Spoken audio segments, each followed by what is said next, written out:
नमस्कार बच्चों, मैं आज आपको मोहनलाल सुखाड़िया यूनिवर्सिटी के तृतीय वर्ष कला हिंदी साहित्य के प्रथम प्रश्न पत्र के पाठ्यक्रम से परिचित कराती हूँ।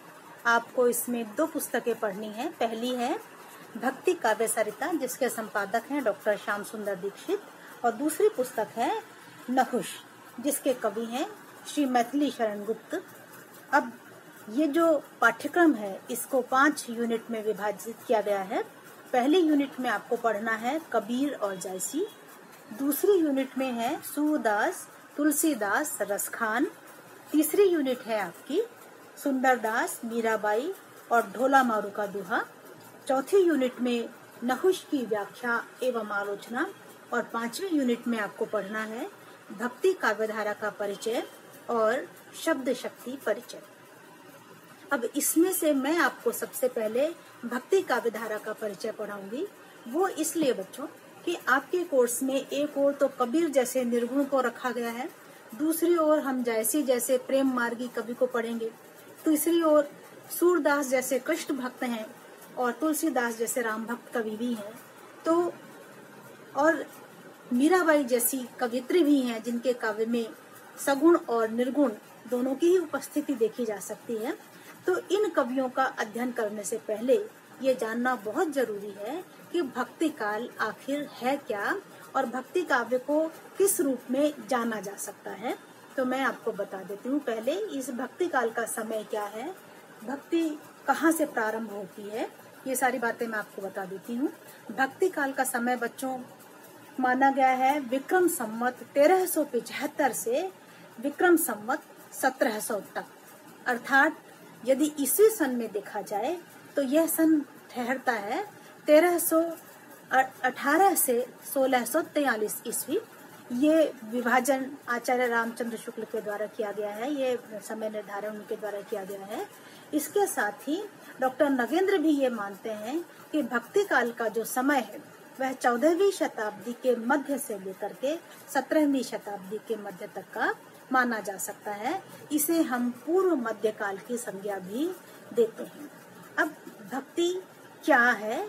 भक्ति वस्तुतः बच्चों संस्कृत का शब्द, संस्कृत की धातु है भज, उससे भक्ति शब्द बना है, जिसका अर्थ है भजन करना, ध्यान करना, आराधना करना, स्मरण करना, ये सब इसके अर्थ हैं।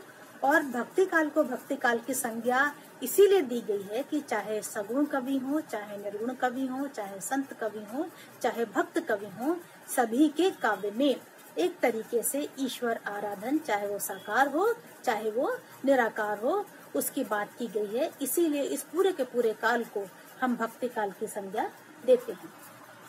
अब मैं आपको ये बताती हूँ कि भक्ति का सबसे पहले शब्द का प्रयोग कहाँ किया गया है। दरअसल भक्ति शब्द का सबसे पहले प्रयोग श्वेता उपनिषद में किया गया है। यद्यपि यह शब्द सबसे पहले उपनिषद में आया है, लेकिन आप ये समझ लें कि वेदों और उपनिषदों की तुलना में पुराण साहित्य में भक्ति के ऊपर ज्यादा विचार किया गया है। श्रीमद् भागवत पुराण, जिसकी रचना दक्षिण भारत में हुई थी, उसमें भक्ति के 9 स्वरूप कहे गए हैं। इसे भी हम आगे जाकर के पढ़ेंगे। और गीता के 7वें अध्याय से लेकर के 12वें अध्याय तक भक्त योग की चर्चा की गई है। यद्यपि हिंदी साहित्य में बच्चों भक्ति काल का समय 14वीं शताब्दी के मध्य से शुरू होता है, लेकिन भारत देश में भक्ति का आगमन बहुत पहले से दिखाई पड़ता है। यदि हम दक्षिण भारत की तरफ जाएं तो वहाँ पहली शताब्दी से ही भक्ति परंपराओं का विकास होना शुरू हो जाता है। वहाँ हमें 2 प्रकार के भक्त देखने को मिलते हैं, एक शैव जिन्हें नयनार कहते हैं और दूसरे वैष्णव जिन्हें आलवार कहते हैं। आलवारों की संख्या 12 है और इनके जो उपदेश हैं या जो इनका जो साहित्य है उसका संग्रह दिव्य प्रबंधनम के नाम से बाद में नाथ मुनियों ने किया है। और इनके जो 12 प्रमुख भक्त कवि थे उनमें से एक आंडाल एक स्त्री थी, जिन्हें हम दक्षिण की मीरा भी कहते हैं, और वे काफी प्रसिद्ध रही थी। आलवारों के बाद वैष्णव परंपरा में आचार्यों का आगमन हुआ और आचार्यों में रामानुजाचार्य बहुत प्रसिद्ध हुए। रामानुजाचार्य जी की ही परंपरा में बाद में रामानंद का आगमन हुआ, जिनका जन्म 1299 या 13वीं शताब्दी के अंत में माना जाता है। तो रामानंद जो है, उनके शिष्यों ने मिल करके उत्तर भारत में वैष्णव परंपरा, जिसमें राम भक्ति प्रमुख थी, उसका प्रचार किया। रामानंद की खास बात ये थी कि रामानंद बहुत असाधारण व्यक्तित्व के कवि थे, संत थे, और इनके बहुत प्रसिद्ध शिष्य थे, जिनमें अनंतानंद, भावानंद, पीपा, सेन, धन्ना, नाभादास, नरहरियानंद, सुखानंद, कबीर, रैदास, सुरसरी, पद्मावती, ये इनके बड़े प्रसिद्ध शिष्य थे।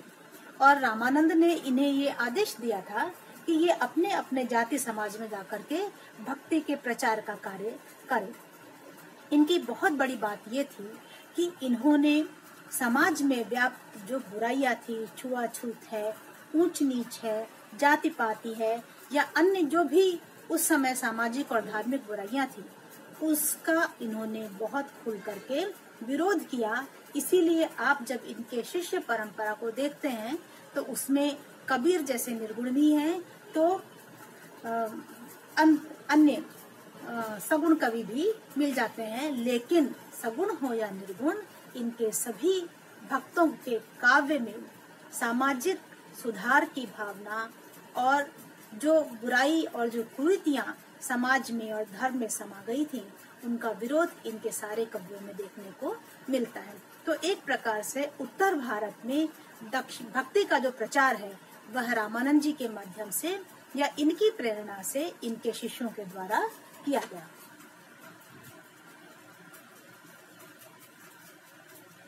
अब भक्ति के उदय के विषय में बहुत से मत हमें प्राप्त होते हैं, जिसमें जॉर्ज ग्रियर्सन कहते हैं कि ईसाइयत की देन है, लेकिन ईसाइयत का तो आगमन ही बहुत बाद में हुआ, इसलिए ईसाइयत की देन इसे किसी भी तरीके से नहीं कहा जा सकता। डॉक्टर ताराचंद इतिहासकार, वे कहते हैं कि अरबों के आक्रमण के प्रभाव से यहाँ पर भक्ति का उदय हुआ। बाबू गुलाब राय भी कुछ इसी से मिलती जुलती बात कहते हैं कि भक्ति काल जो है, वह उसमें जो उत्तर भारत के राजा थे, उनकी लगातार पराजय होती जा रही थी। रामचंद्र शुक्ल भी इसी से मिलती जुलती बात कहते हैं। वे कहते हैं कि इस्लामी आक्रांताओं से जो यहाँ के राजपूत राजा थे, वे लगातार पराजित होते जा रहे थे और उनकी प्रजा में धीरे धीरे भय और निराशा समाती जा रही थी, जिसके कारण भक्ति का सहारा लिया गया। लेकिन आचार्य हजारी प्रसाद द्विवेदी जो है, वे इस मत का पूरा विरोध करते हैं और वे ये कहते हैं कि हमारे यहाँ भक्ति का 1000 वर्ष से भी ज्यादा पुराना इतिहास रहा है और उसी चिंतन धारा का क्रमशः विकास उत्तर भारत में देखने को मिलता है। अर्थात वे ये कहते हैं कि इस्लाम नहीं भी आया होता तो भी उत्तर भारत में वैसा ही विकास होता भक्ति का, जैसा कि हमको दक्षिण भारत में पहली शताब्दी के बाद से ही देखने को मिल जाता है।